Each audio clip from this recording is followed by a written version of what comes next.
जिसके मन में राम है वो काया है किस धाम।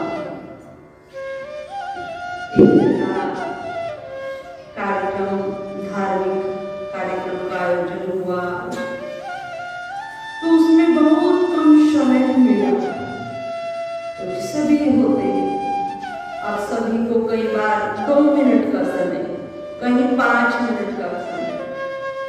अब उस 2 मिनट के समय में हम सोचे मंगलाचरण से प्रारंभ करें, तो करीब 5 या 4 मिनट तो हमारे अपने मंगलाचरण में लगते।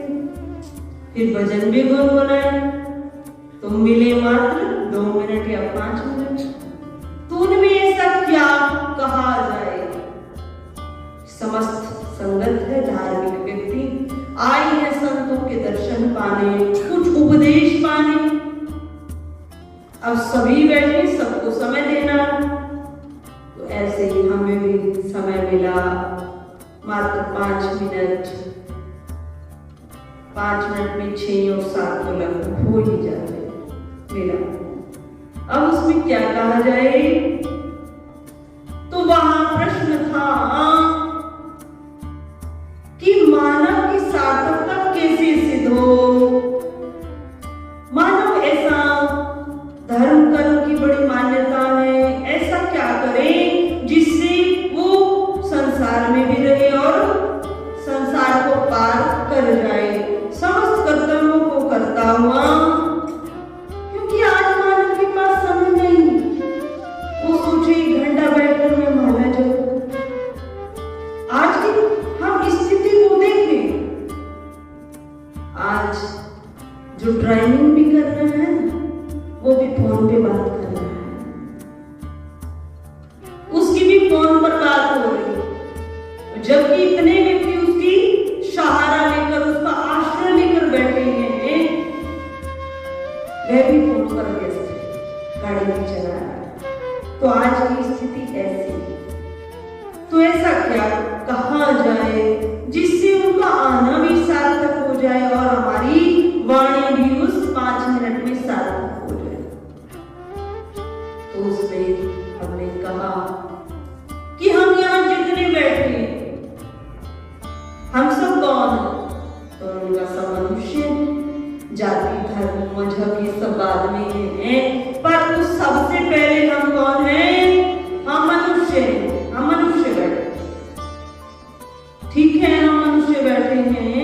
अब देखिए हम सबके अंदर मनुष्य को सार्थक करने वाला विवेक, धर्म क्या हमारे अंदर है?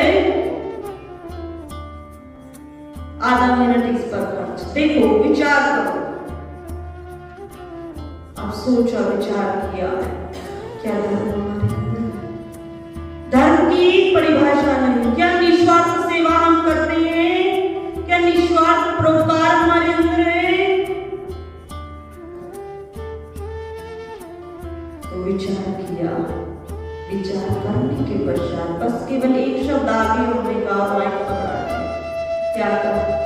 यदि हमारे अंदर धर्म नहीं है, परोपकार नहीं है, किसी प्रकार की निस्वार्थ सेवा हम कहीं नहीं करते हैं, केवल शयन करते हैं, केवल भोजन करते हैं, केवल भोजन का प्राप्त हो जाए इसके निमित्त हम प्रयत्न करते हैं, धर्म हमारे जीवन में नहीं है, तो हम सब यहाँ जितने बैठे हैं मनुष्य नहीं, हम पशु बैठे।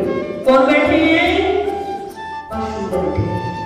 पशु भी शयन करता है, पशु भी भोजन करता है, पशु भी अपने परिवार की रक्षा करता है। यदि हम सबके जीवन में यही आचरण है, यही संस्कार है, तो पशु में और हम में कोई अंतर नहीं। बस यही कहते हुए वाणी विराम। तो कहने का भाव क्या है कि हम मनुष्य हैं और पशु में और मनुष्य में क्या अंतर है? केवल यही एक अंतर है कि पशु में विवेक नहीं है। मैं नहीं जान सकता मैं कौन हूं, कहां से आया हूं और कहां मुझे जाना है। यदि ये जिज्ञासा, यदि ये विवेक शक्ति किसी के अंदर है तो वो मानव शरीर है। धर्म है परोपकार। पशु के लिए समस्त स्त्रियां एक समान और मनुष्य के लिए हम देखें स्त्रियां सब हैं, पर एक उसमें उसकी बहन है, एक उसमें उसकी पत्नी है, एक उसमें उसकी माता है, एक उसमें उसकी अपनी पुत्री। तो चारों स्त्रियों में अंतर है। तो ये क्यों अंतर है? वो तो चारों स्त्री में विवेक के द्वारा अंतर है। विवेक शक्ति किसमें है? वो मनुष्य में है। और यही अंतर एक पशु में हम देखें। यदि मानव होकर ये अंतर हमारे अंदर नहीं है, संस्कार नहीं है, तो वही मनुष्य भले ही दो आंख, दो हाथ और दो पांव है, पर वह मनुष्य मनुष्य नहीं है, पशु रूप ही है। पशु में और हमें यही अंतर है कि हम भगवान की प्राप्ति कर सकते हैं, अपने आप में हम जान सकते हैं, यही अंतर है। तो भजन में बहुत सुंदर बात आई है कि जिसके मन में राम नहीं, वो काया है किस काम की, वे तो साक्षात दो पांव पर सीधा पड़ा पशु तुल्य ही है। वो काया किसी काम की नहीं, इसी मिट्टी से जन्म उसका हुआ है और इसी में पुनः विलीन हो जाएगा, अधोगति की ओर अग्रसर हो रहा है। तो वो काया किसी काम की नहीं। चर्चा कथा चल रही है, भक्तवान बहुत सुंदर ग्रंथ है, भक्ति को बढ़ाने वाला, भक्ति देने वाला। पर 15 दिन का समय, उस 15 दिन के समय में 1 घंटा और उस 1 घंटे में भी राम का उत्सव चल रहा है, तो व्यवहारिक ज्ञान होगी। तो जैसे प्रभु की इच्छा कितनी कहां तक जाती है बताओ, क्योंकि छोड़ना कुछ नहीं चाहते। अगर चाहे तो एक दिन में 24 अवतारों का अमुक का वध किया, आगे बढ़े बताएं, पर उसका लाभ नहीं मिलेगा। जब कथा चल रही है तो उस कथा का रस कब हमारे अंदर आएगा? जब हम उसके अंदर का रस को पान करेंगे। कहने मात्र में भक्तमाल की कथा में भगवान के 24 अवतारों का वर्णन है और जो परम भक्त हुए हैं भगवान के, उन सब के जीवन चरित्रों का वर्णन है। किस प्रकार भगवान की भक्ति की जानी चाहिए, कैसा व्यवहार हम सब का होना चाहिए, उस चीज के वर्णन भक्तमाल ग्रंथ में रखा गया। परंतु हमने ऊपर ऊपर का रस अभी देखा, अंदर को पान नहीं किया। पान करने में समय लगता है, हम उस लेवल पर तो पहुंचे, उस रस को तो ग्रहण करें। इसलिए ये जितने चरित्र भगवान के हैं अवतार, उनका ज्यादा वर्णन तो नहीं कर पा रहे, पर सार रूप में कोशिश करते हैं जितना उनका वर्णन हो जाए, शुभ लाभ शुभ ज्ञान हमें मिल जाए। कल भगवान के वामन अवतार भगवान ने क्यों धारण किया और किस प्रकार देवताओं के कष्टों की निवृत्ति भगवान ने की, इसकी चर्चा है। भगवान सर्वज्ञ और सर्वदाता भी, भगवान कभी किसी के ऋणी नहीं रहते।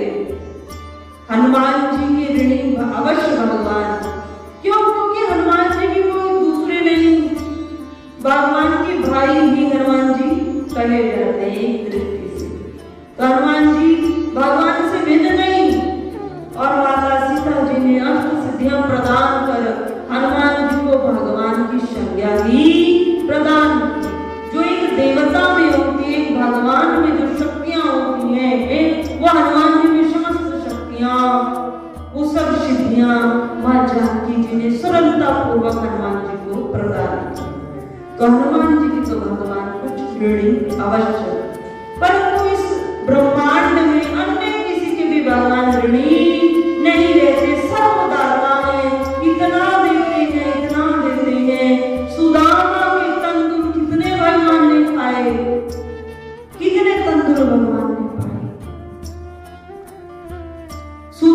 के कर्तव्य के कारण, उसके केवल एक व्यवहार के कारण उसके जीवन में निर्धनता आई। इतनी निर्धनता, बहुत निर्धनता। क्यों? क्योंकि वहां पे सर्वदाता भगवान ही था, जिसके साथ ऐसा व्यवहार वो सामान्य व्यक्ति नहीं था। और एक झूठ को छिपाने के लिए कितने झूठ बोलने पड़ते हैं। तो सुदामा असत्य का व्यवहार करता रहा। चले अगर भगवान से सत्य कह देता तो भगवान उसको कहने वाले नहीं थे, परंतु असत्य का व्यवहार भगवान से किया। फिर भगवान ने कि वे रास्ते में चले, स्वतः गिर गए। ठीक है। फिर दांत कटकट की आवाज आ रही है सुदामा कि उस सर्दी से मेरे दांत कटकटा रहे हैं, सर्दी पड़ रही है, दांत कटकटा रहे हैं।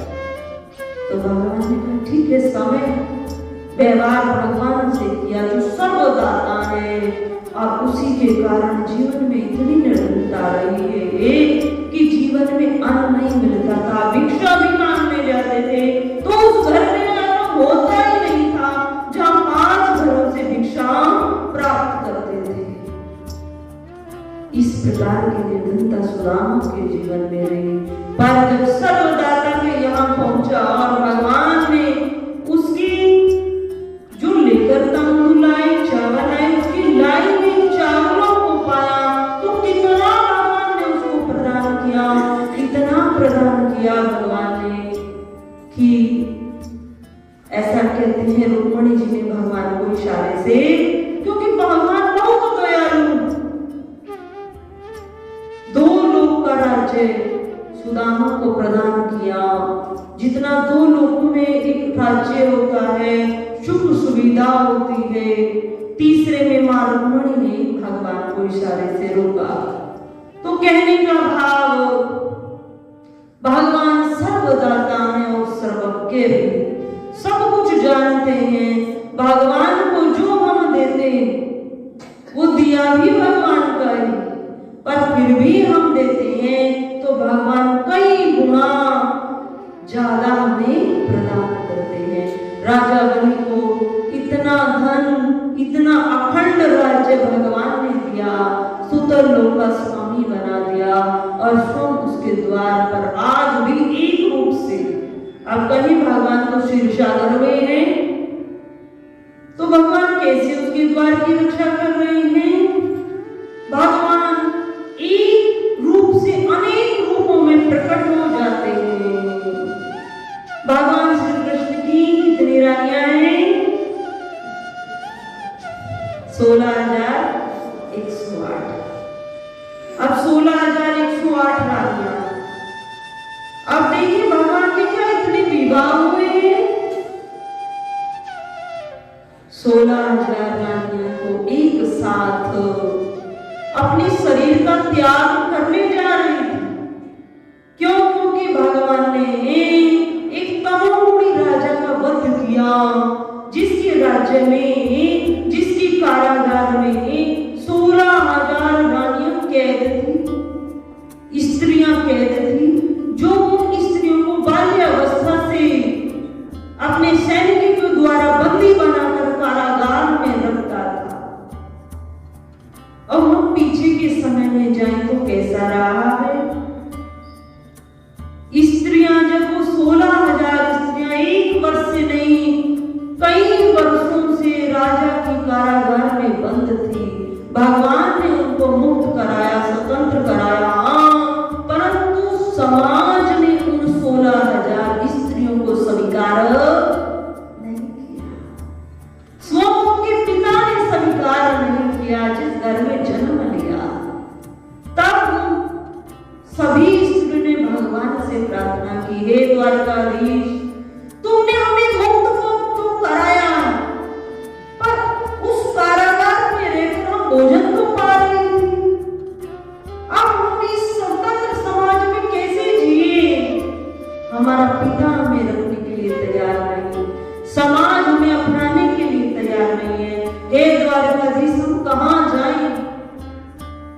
तो समस्त 16,000 स्त्रियों का विचार था, यदि द्वारिकाधीश हमें अपने राज्य में नहीं रखेगा तो हम प्राण त्याग कर देंगे, शरीर छोड़ देंगे। भगवान से आग्रह किया, हे द्वारिकानाथ, तूने हमें मुक्त किया, अब तुम ही हमारे सब कुछ हो, हमारे सर्वेश्वर अब तुम ही हो। हे द्वारिकानाथ, अब हमारी रक्षा यदि इस पृथ्वी पर कोई कर सकता है तो आप हो, हमें कोई आश्रय दे सकता है तो वो आप हो, हमारा कोई पालन कर सकता है तो वो आप। भगवान तो जगतपति है, सब में भगवान दया रखते हैं, हम सब भगवान के समक्ष सब एक समान।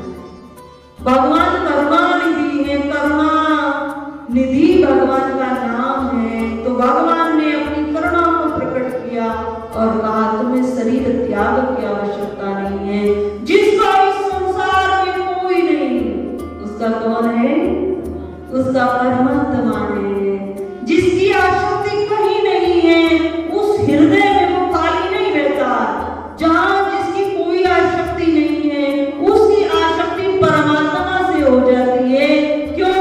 क्योंकि हम सब ईश्वर का अंश है, ये शरीर भगवान का ही अंश है, आत्मा ईश्वर की ही अंश है।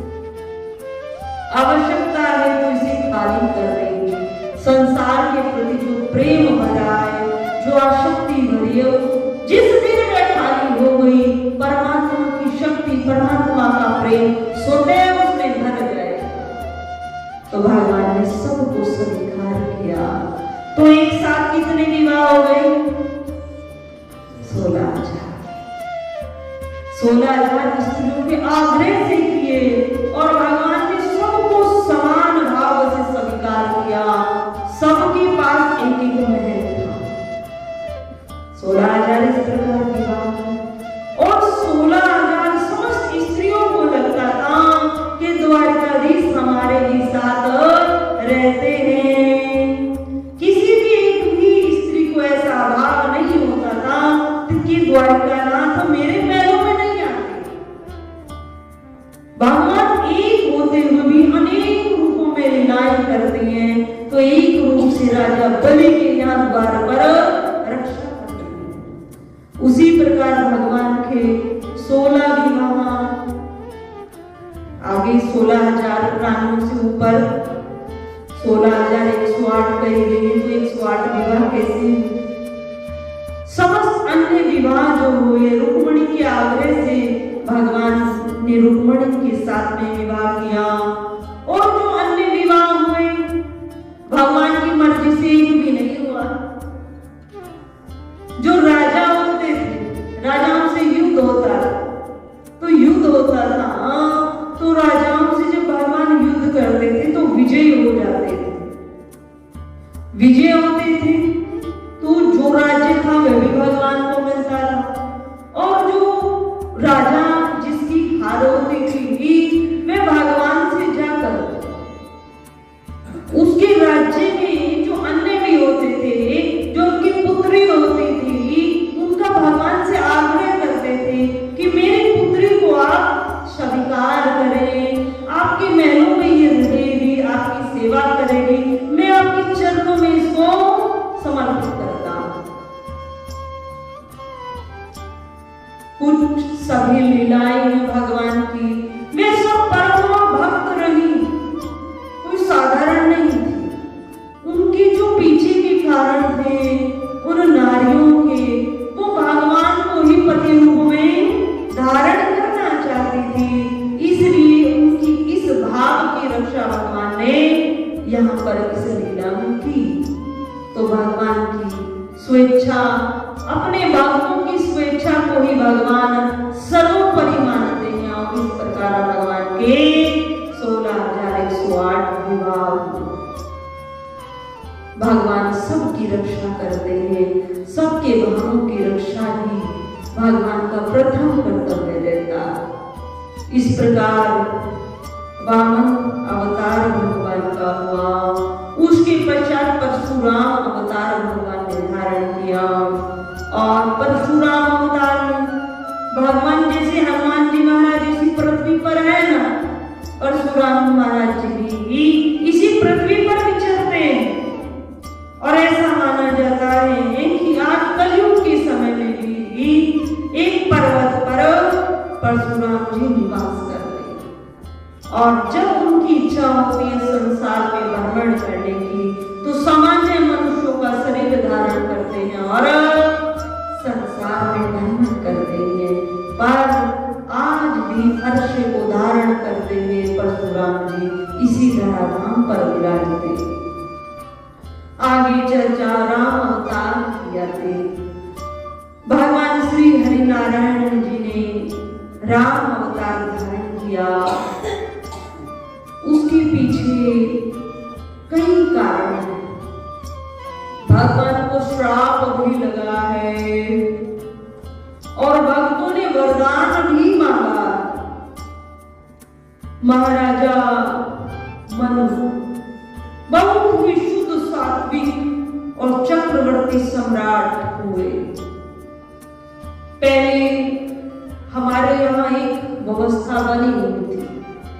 व्यवस्था की मानव की जो सामान्य आयु रहती थी वो 100 वर्ष रहती थी, मानी गई।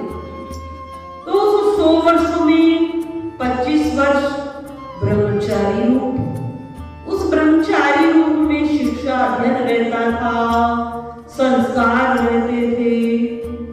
उसके पश्चात गृहस्थ जीवन। तो 25 वर्ष की आयु तक ब्रह्मचर्य धर्म का पालन और समस्त विद्याओं का ज्ञान अर्जित। उसके पश्चात गृहस्थ जीवन में रहते थे मानव, और उसके पश्चात 50 वर्ष की आयु तक गृहस्थ जीवन यापन करते थे। और 50 से 75 वर्ष की आयु गृह त्याग नहीं करते थे, पर वानप्रस्थ जीवन था। अपनी इच्छाओं से उपरति होकर भगवान में अपने आप को जोड़ते थे, भगवान से अपनी प्रीति को लगाते थे और सांसारिक इच्छाओं का त्याग करते थे। उसमें मोह, ममता, आशा, निवृत्ति सब कुछ होता था। धीरे धीरे मन को भगवान में लगाते हुए 75 वर्ष तक संसार में भ्रमण करते थे। और उसके पश्चात 75 से 100 वर्ष तक अंतिम आयु का जो पड़ाव, उसमें संन्यास धारण करते थे। संन्यास अर्थात समस्त सांसारिक इच्छाओं से ऊपर उठ जाना, केवल भगवान का ही भजन करना। यदि शरीर से कोई प्रयत्न होगा तो ईश्वर प्राप्ति का होगा। केवल इस शरीर का जो प्रयास रहेगा वो ईश्वर प्राप्ति का रहेगा। समस्त सांसारिक इच्छाओं को त्याग कर मन में भगवान को बिठाना, भगवान की भक्ति करना, बस इसी का नाम संन्यास। 100 वर्षों तक जब तक मृत्यु नहीं आती, 75 वर्ष के पश्चात अपने चित्त को भगवान से जोड़ते थे। तो इस प्रकार 100 वर्ष व्यतीत करते थे और अंत में भगवान को प्राप्त कर लेते थे। इस प्रकार महाराजा मनु की चतुर्थी अवस्था आई। और जब देखा चतुर्थी अवस्था आई, अब तो सब कुछ त्याग देना चाहिए और श्री हरि नारायण का भजन करना चाहिए। महारानी शत्रुपा को साथ लेकर, वह भी परम स्वभाव, सुंदर स्वभाव वाली, भगवान श्री हरि का भजन करने वाली महारानी शत्रुपा साथ में महाराजा मनु के जंगल में आई और कठोर तप कर धीरे धीरे धीरे धीरे इतना कठोर तप किया कि शरीर पर केवल हड्डियों का कंकाल रह गया। क्यों? क्योंकि ना पहले फलाहार लेते थे, फिर फलाहार को भी छोड़ा, फिर कंदमूल लिया, उसको भी छोड़ा, फिर जल पर रहने लगे, उसको भी त्याग किया, फिर केवल वायु पर शरीर को रखना प्रारंभ कर दिया और शरीर पूर्णतः कंकाल बन गया। इतना कठोर तप भगवान देखते रहे, परीक्षा लेते रहे। जब भगवान ने देखा कि शरीर तो छूटने ही वाला, तब भगवान ने श्री हरि नारायण ने अपने चतुर्भुज रूप से महारानी शतरूपा और महाराजा मनु को दर्शन दिए। और जैसे ही दर्शन भगवान ने दिए तो जो तप का प्रभाव था और मन में जो वृत्तियां शुद्ध हो चुकी थी, तो भगवान के दर्शन पाई और इतनी शक्ति सामर्थ्य आई कि हम इन नेत्रों से भगवान को देख पाए। हम इन नेत्रों से भगवान को नहीं देख सकते, ये तो बहुत छोटे हैं। जैसे कहते हैं ना, सूक्ष्म जीव को उसके लिए अलग से कोई शीशा आता है, वो लगाना पड़ता है, तब दिखाई देते हैं वो सूक्ष्म जीव। तो उसी प्रकार हम भगवान को इन नेत्रों से नहीं देख सकते। जब तपस्या कर शरीर को इतना तपोबल में बना दिया, तो भगवान ने वे शक्ति भी प्रदान की, जिससे राजा मनु ने, महारानी शतरूपा ने भगवान का दर्शन किया और भगवान को बारंबार प्रणाम किया। भगवान ने महारानी शतरूपा से कहा, आपको क्या चाहिए, इतना कठोर तप कर रही है?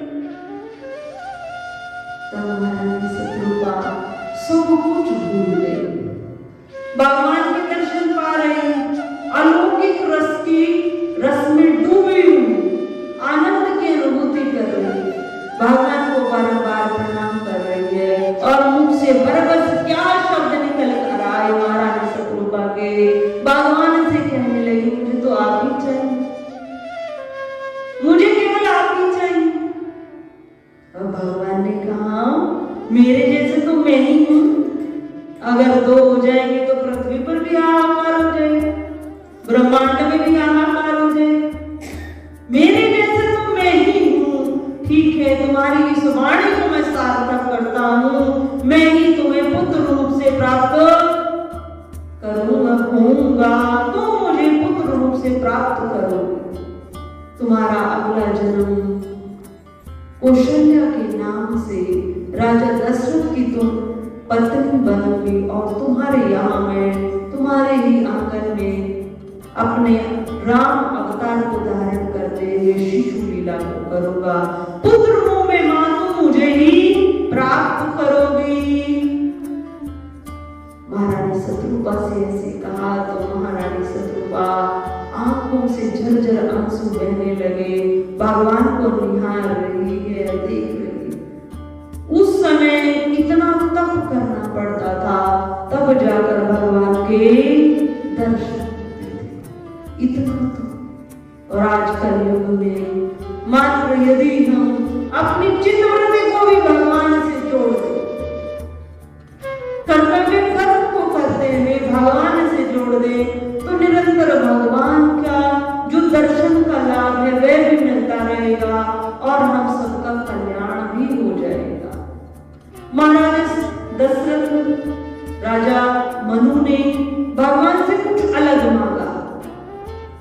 राजा मनु ने कहा, प्रभु मैं चाहता हूं मेरी चित्तवृत्ति आपसे जुड़ी रहे और जन्म जन्म मुनि यत्न कराई अंत राम मुख आवत। इतने जन्मों तक संत ऋषि गण मुनि जन आपकी वंदना करते हैं, किस लिए कि जब अंतिम समय आ जाए तो मुख से भगवान का नाम आ जाए। देखो कितनी बड़ी अंतमति सुगति, कहने में कितना छोटा सा अंतमति सुगति कि अंतिम समय में हम सबकी जैसी रुचि रहेगी, जैसा दर्शन हमारा रहेगा, जिस भाव को लेकर हम शरीर का त्याग करेंगे था, जो उस समय चल रहा होगा वैसा ही हमारा अगला जन्म बन जाएगा। सुनने में बहुत छोटे से, पर बड़े बड़े योगी जन संत जन इसी पल के लिए कि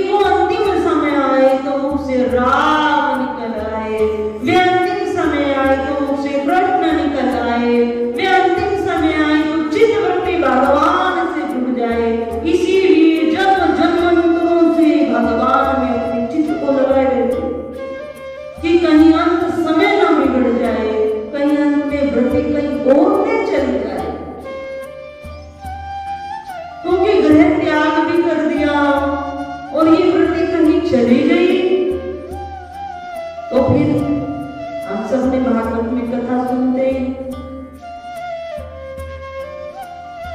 इस प्रकार राजा मनु ने भगवान से यही कहा, मेरी चित्तवृत्ति आपसे लगी रहे और जब मेरा शरीर त्याग तो मेरे मुख पर आपका नाम हो, मेरा यदि प्रेम हो तो केवल आपसे हो, और मेरा प्राण जब शरीर छूटे तो मेरे मुख पर, मेरी आंखों में आपका चित्रण हो, मुख पर आपका नाम।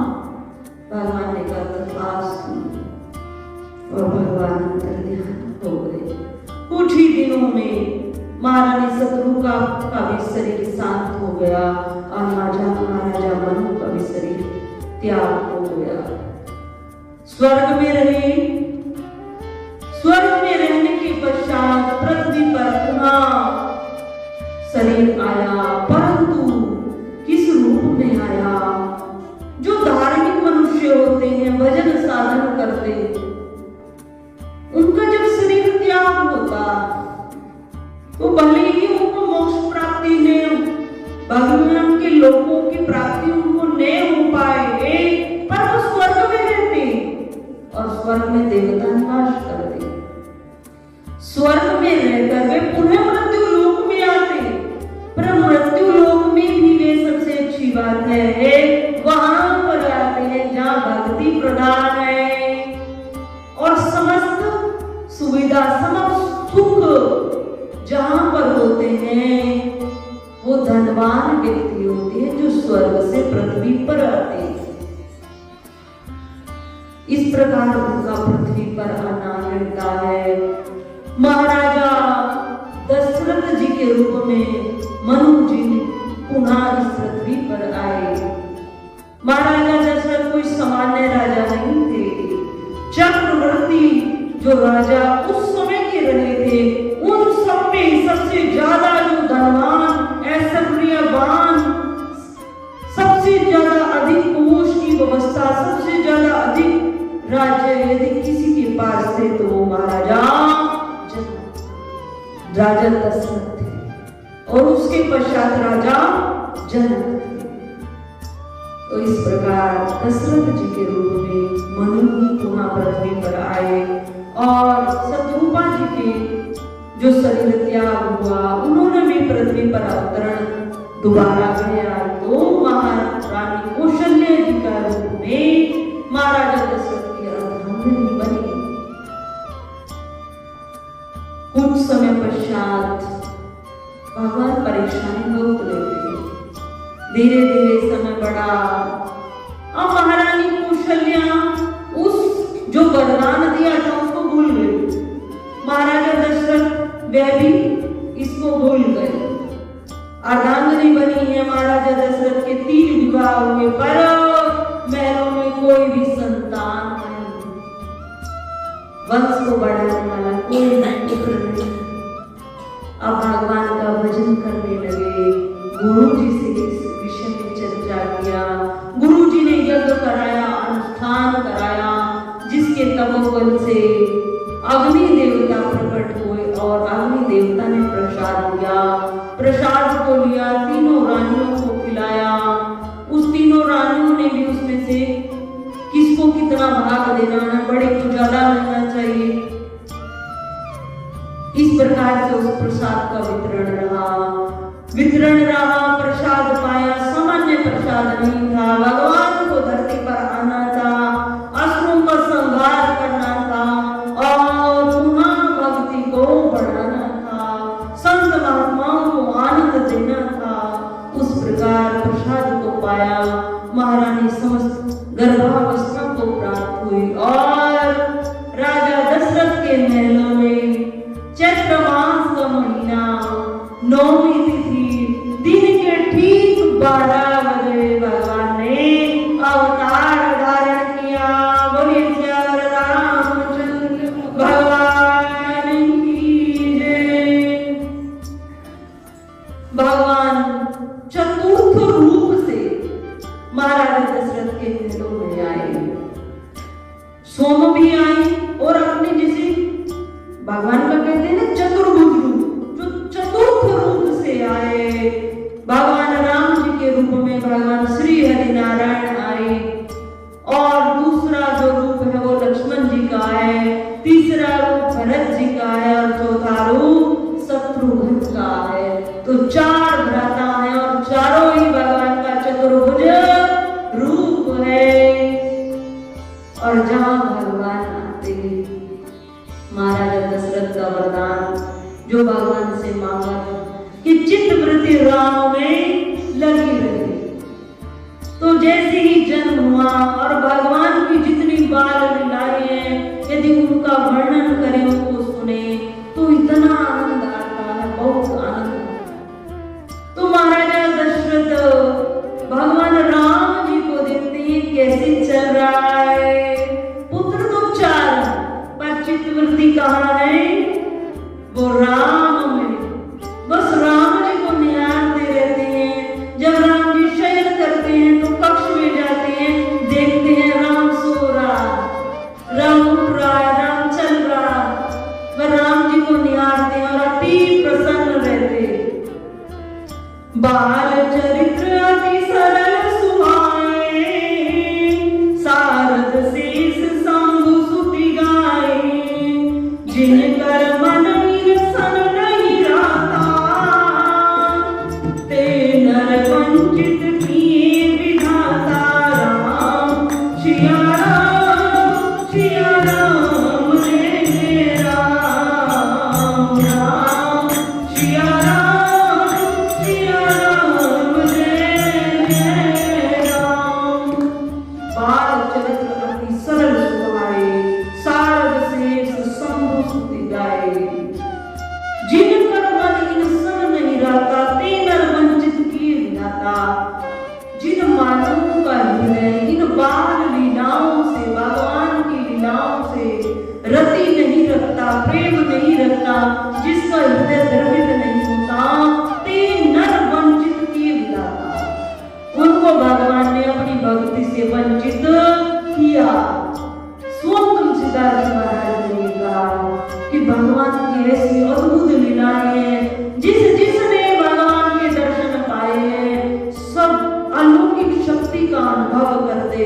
और महाराजा दशरथ तो राम को चाहते, मेरे राम का दर्शन ही मुझे इन नेत्रों से होता है। अब राम जी की जो माता है वो कौशल्या है, पर कौशल्य से भी अधिक स्नेह माता कैकेयी राम जी का करती थी। कैकेयी माता अपने भरत पुत्र से ज्यादा स्नेह राम का करती थी। बस मेरे राम, अगर शयन कराने जाती थी तो कौशल्या माता नहीं जाती थी राम को, कैकेयी माता राम को शयन कराती थी। इतना स्नेह कैकेयी माता रखती थी।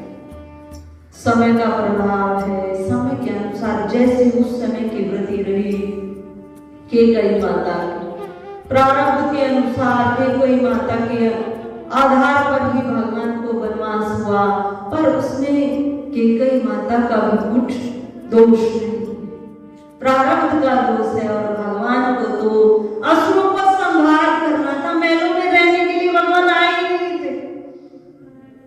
तो इस प्रकार भगवान की धीरे धीरे बाल लीलाएं हुई, हनुमान जी से भी मिलन हुआ, और उसके पश्चात में भगवान ने गुरुकुल में आश्रय लिया, विद्या अध्ययन की, जिनकी वाणी से, जिनके मुख से वेद प्रकट होते।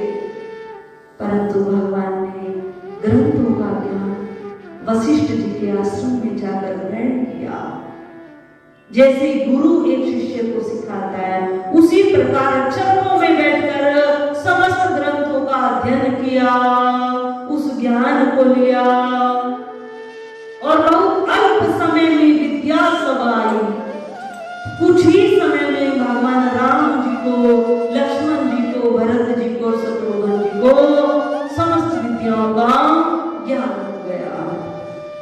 समय आगे बढ़ा, भगवान ने अवतार ही इसीलिए धारण किया था कि मैं समस्त संतों के कष्टों को दूर करूं, धर्म की रक्षा करूं। और भगवान ने अपनी लीला में कहीं पर भी ऐसा कोई भी कार्य नहीं किया जो अमर्यादित रहा। समय बढ़ा, भगवान ने असुरों का संहार प्रारंभ किया। विश्वामित्र जी के साथ जाकर ताड़का का वध किया, अन्य जो राक्षस थे जंगल में उनका वध किया। भगवान का विवाह, भगवान की ही लीला शक्ति जिसको कहते हैं माया, भगवान की माया, भगवान की लीला शक्ति ने भी अवतार धारण किया मां सीता जी के रूप में, और गर्भ से अवतार धारण नहीं किया। क्यों?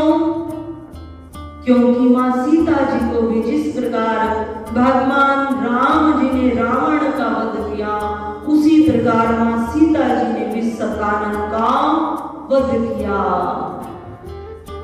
सतानन ने भी वरदान पाया। सतानन का वरदान था कि इस पृथ्वी पर जो जन्म लेगा उससे मेरी मृत्यु न हो, चाहे वह जीव जंतु कोई भी, क्योंकि उसको डर था ना, जो भी मेरी मृत्यु मुझे मारेगा वो इस पृथ्वी पर तो जन्म लेगा ना, तो इस पृथ्वी पर ही उसका जन्म न हो। दूसरा, मुझे कोई पुरुष न मार सके, इस पृथ्वी पर कोई ऐसा पुरुष न हो जो मुझे मार सके, चाहे वो पक्षी रूप में हो और चाहे वो पशु रूप में। तो मां सीता जी राजा जनक को उन्हीं के जंगल में, जब वो मिट्टी में जा रहे थे, कुछ हल चला रहे थे, जल की तलाश उनको थी, तो मां सीता जी उन्हें एक मिट्टी के कलश में मिली।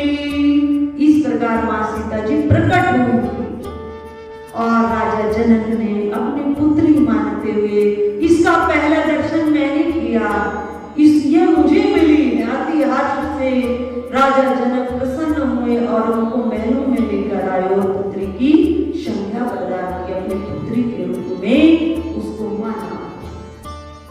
तो भगवान के साथ भगवान की लीला शक्ति लक्ष्मी जी का भी अवतरण सीता जी के रूप में हुआ।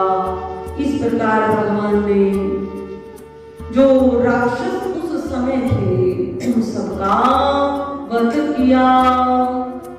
मुख्य रूप से रावण, मेघनाथ, कुंभकर्ण, इनका और इनके कुल का, अर्थात जो राजा अधर्मी होते हैं उसकी प्रजा कैसे धर्मवान हो सकती, कैसे सात्विक हो सकती, जो स्वयं पाखंड करता ने, अधर्म करता ने, अनीति से चलता ने, उसकी प्रजा भी अधर्मी होती।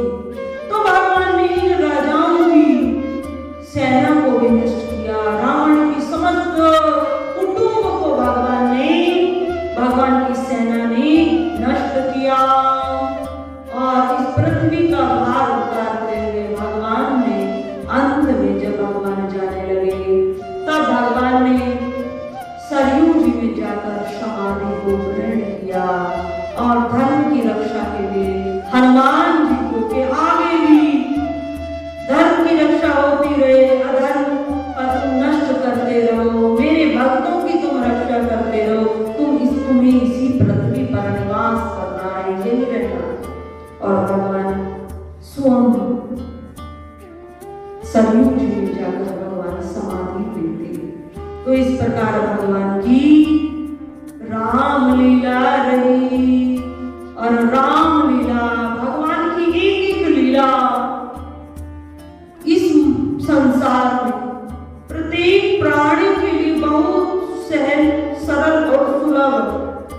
यदि एक भगवान की प्रेरणा भी हम सबके हृदय में आ जाए, यदि एक संस्कार भी भगवान राम जी का हमारे हृदय में आ जाए, तो हमारा उद्धार हो जाए। इस पृथ्वी पर भगवान राम जैसा कोई पुरुष अवतरित नहीं हुआ। भगवान कृष्ण का नाम भी इस पृथ्वी पर इतना नहीं लिया जाता जितना भगवान राम का लिया जाता है। और हम सब कहाँ के निवासी हैं? हरियाणा के निवासी। तो हरियाणा वासी, जितने हरियाणा वासी हैं वो भगवान के समस्त जितने नाम, उन सभी नामों में सबसे ज्यादा उच्चारण यदि किसी का करते हैं तो वो राम नाम का करते हैं, राम शब्द का करते हैं। राम भगवान के नाम को भी अति प्रिय मानते हैं। कितने भी पढ़ा लिखा एजुकेटेड व्यक्ति यदि हरियाणा की भूमि से जन्म उसका, तो वह प्रातःकाल उठकर गुड मॉर्निंग नहीं कहता, श्री कृष्ण राधे नहीं कहता है, वह राम राम ही कहता। और जो इस हरियाणा का मूल है, अर्थात जिसका इस भूमि से जन्म हुआ, वो हम अब यदि 1-2 वर्षों में ऐसा हुआ तो अलग बात, वो शुद्ध शाकाहारी ही पाया जाता है। जितनी आज हरियाणा में ये दुकानें खुली, गांव में नहीं, केवल शहर में जो ये गलत पदार्थों की दुकान खुली, ये केवल आसपास के आए हुए व्यक्ति। हरियाणा से जो लगते हुए इलाके हैं ना, अधिकांश मोमडन मिलेंगे, और यदि मोमडन भी नहीं है तो पीछे की साइड कैराना के अन्य जो लगते हुए यूपी के, उनके ये व्यक्ति मिलेंगे, अर्थात बाहर से आए हुए व्यक्ति हैं जो यहाँ पर ये गलत तत्व बेच रहे हैं, इनकी दुकान खोले। पर जो हरियाणा का मूल है, इस मिट्टी से जिसका जन्म है, वो ऐसा काम कर ही नहीं सकता।